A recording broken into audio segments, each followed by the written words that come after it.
मैं इतना ही पूछना चाहता हूं, नक्सलवाद की जो लोग यहां पर वकीलात कर रहे थे उनको, कि ये 70 से अब तक क्यों नहीं मिला। पूरे देश को तो 2014 में नरेंद्र मोदी जी की सरकार आने के बाद देश के हर गरीब को घर मिला, गैस मिला, शुद्ध पीने का पानी मिला, 5 लाख तक का बीमा मिला, प्रति व्यक्ति प्रति माह 5 किलो अनाज मुफ्त मिला। ये बस्तर वाले क्यों छूट गए थे? मैं इसलिए कहना चाहता हूं मान्यवर कि सत्य को झुठलाया जा रहा है। ये बस्तर वाले इसलिए छूट गए थे कि वहां लाल आतंक का परछाया था, इसलिए वहां विकास नहीं पहुंचा था। लाल आतंक का परछाया विकास नहीं है इसलिए नहीं गया था। लाल आतंक का परछाई वहां पड़ा था इसलिए विकास नहीं पहुंचा था। आज परछाई हट गई है और बस्तर विकसित हो रहा है मान्यवर, बस्तर में विकास। ये जो वकील बन रहे हैं एक हथियारी मूवमेंट के, कहते हैं हम अन्याय के खिलाफ लड़ेंगे।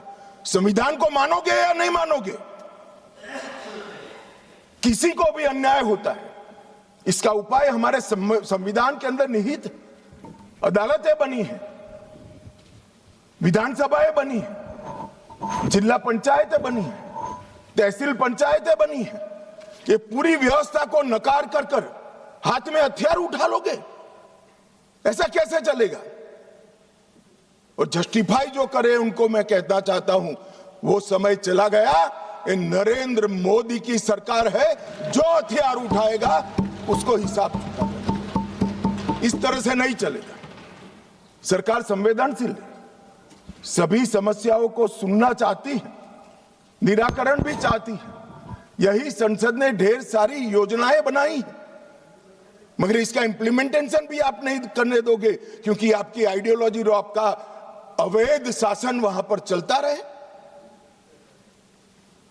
मैं आज पूछना चाहता हूं, अभी कांग्रेस के लोग बहुत जोर जोर से आदिवासी का विकास नहीं हुआ, विकास नहीं हुआ, विकास नहीं हुआ कहते थे, और राजकुमार रोज जैसे आदिवासी युवा सांसद भी वोट की लालच में कांग्रेस का समर्थन कर रहे थे, कांग्रेस की थ्योरी का समर्थन कर रहे। मैं उनको पूछना चाहता हूं, भाई 75 साल में 60 साल तो शासन आपने किया, आदिवासी अभी तक विकास के बगैर क्यों बच गया? विकास तो अब आकर नरेंद्र मोदी जी कर रहे हैं। 60 साल तक उसको घर नहीं दिया, उसको पानी नहीं दिया, इसके लिए स्कूल नहीं बनी, मोबाइल टावर नहीं पहुंचने दिए, बैंक की फैसिलिटी नहीं पहुंचने दी, और अब आप हिसाब मांग रहे हो।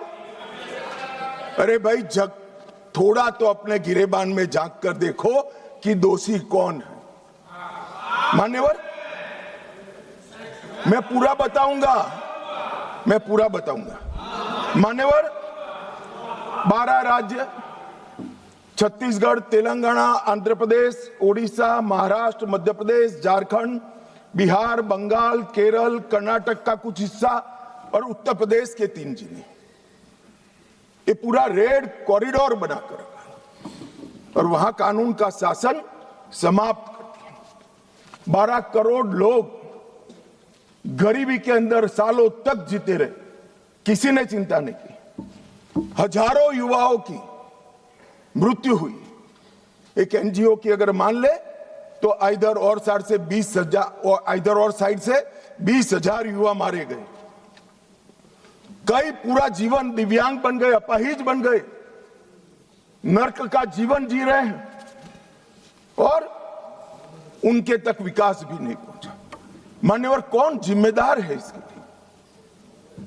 क्या इस देश की सबसे बड़ी लोकतंत्र की पंचायत ने क्षीर नीर कर इस पर चिंतन नहीं करना चाहिए, या अपने गढ़े गढ़ाई थ्योरी लेकर घूमते रहना चाहिए? मैं बाद में बताता हूं कि नक्सलवाद का मूल कारण विकास की डिमांड नहीं है, एक आइडियोलॉजी है। जिस आइडियोलॉजी को अपने राष्ट्रपति पद का चुनाव जीतने के लिए 1970 से इंदिरा जी ने स्वीकार कर लिया। ये वामपंथी विचारधारा के कारण नक्सलवाद फैला। मान्यवर प्रधानमंत्री मनमोहन सिंह जी ने पूरे देश के सामने स्वीकारा था कि कश्मीर और नॉर्थ ईस्ट की तुलना में भी देश की आंतरिक सुरक्षा की सबसे बड़ी समस्या हथियारी माओवादी, मगर कुछ नहीं हुआ। मान्यवर 2014 में परिवर्तन हुआ और मोदी जी के शासन के अंदर कई सारी वर्षों पुरानी समस्या का निराकरण हुआ। धारा 370 हट गई, 35A हट गई, राम जन्मभूमि पर भव्य मंदिर बन चुका है, जीएसटी इस देश में आज वास्तविकता बनकर रहा है, सीएए का कानून आ गया है, विधायी मंडलों में मातृशक्ति को 33% आरक्षण दिया गया है। कई सारे बड़े काम जो आजादी के वक्त से इस देश की जनता चाहती थी कि कभी ना कभी हो, वो सारे काम नरेंद्र मोदी जी के 12 साल में हुए। और अब ये नक्सलवाद से मुक्त भारत की रचना भी नरेंद्र मोदी जी के शासन के अंदर ही हो रही।